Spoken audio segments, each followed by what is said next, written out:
বন্ধুরা, মানুষ হয়ে না আর বেঁচে থাকার কোনো ইচ্ছে নেই। দুনিয়ায় আমি এখন দেখতে পাচ্ছি বাঘ সিংহের থেকেও সবথেকে হিংস্র প্রাণী মানুষ। আর সেটা সবথেকে যেন বেশি নিজের কাছের মানুষ।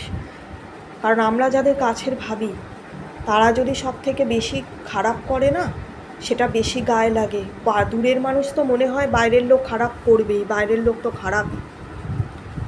যখন সেটা নিজের বাবার কাছ থেকে হয়, সাধারণত বলা হয় একটা মেয়ে তার বাবার কাছে নাকি অনেক ভালোবাসার থাকে। ছোটোবেলা থেকে আমার বাবা কোনো দিন আমাকে ভালোবাসেনি। শুধু আমার বাবা এত স্বার্থপর একটা লোক, শুধু নিজের স্বার্থ ছাড়া এই পরিবারে কিচ্ছু সে দেখে না। আমি অনেক কষ্ট করে যেখান থেকে পারি, যখন যেভাবে প্রফেশনে থেকেছি, যেভাবে যেখান থেকে ইনকাম করি, যা করি শুধু আমার পয়সা নিতে চায়।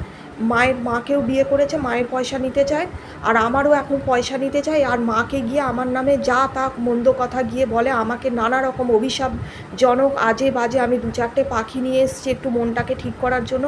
আমাকে তাদেরকে শুনিয়ে পর্যন্ত যা নয় তাই ছোট বড় নোংরা কথাবার্তা বলে, এবং আমার মায়ের কাছে গিয়েও ভীষণ নোংরা কথাবার্তা বলে আমার নামে। আর দুজনের এক খালি কথা হচ্ছে আমি নাকি ঘরের কোনো কাজ করি না।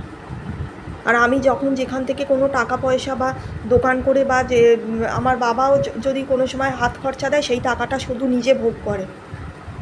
8টা আইসক্রিম কিনেছে, 7টা আইসক্রিম নিজে খেয়েছে। খেয়ে মাকে বলে যে আমি নাকি বাড়ির সব ডিম খেয়ে নিই, আমি নাকি ইভেন বাড়ির জল পর্যন্ত, একটা জল খাই বাড়িতে।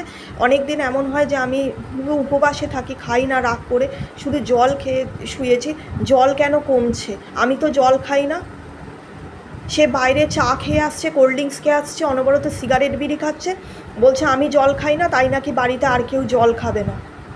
আপনারা যদি কেউ আমার এই ভিডিওটা দেখে থাকেন, এই অসহায় একটা মেয়ে জীবন, বাড়ির বউদের জন্য তো অনেক আইন কানুন আছে শুনেছি, আমার মতো মেয়েদের জন্য কি কোনো কিছুই নেই? কোনো মানবাধিকার কমিশনও নেই, না কোনো নারী বাহিনীর কোনো কর্মীও নেই যে আমার কথাটা শুনবে, আমার জন্য কিছু একটু ভাববে, বলবে? আমি যে তিলে তিলে দগ্ধে এখানে আমার জীবনটা পুরো শেষ হয়ে গেলে, মানে অর্ধেক তো আমার শেষ হয়েই গেছে। আমার শরীরে কিছু নেই, আমি চাকরিও করতে পারি না, বাকরিও করতে পারি না, কোনো কাজও আসে না, কোনোভাবেই ইনকামই করতে পারি না, কোনোভাবেই ইনকাম করতে পারি না। সেখানে আমাকে যেভাবে হেনস্থা দিনের পর দিন বাড়িতে হতে হচ্ছে। আর মা কথায় কথায় হুমকি দেয় যে সম্পত্তি আমি কাজের লোককে দিয়ে যাব, একে দিয়ে যাব, তাকে দিয়ে যাব, তোকে কিছু দেবো না, খালি তোর কিছু না, তোর বাড়ি না, তোর ঘর না, খালি দুজনে মিলে এই কথা শোনায় যে আমার কিছুই না। তা আমি কি রাস্তায় আমি বাঁচবোটা কী করে বলুন? তাহলে আমাকে জন্ম কেন তারা দিয়েছিল? আপনারা বলুন, তারা আমাকে কেন জন্ম দিয়েছিল?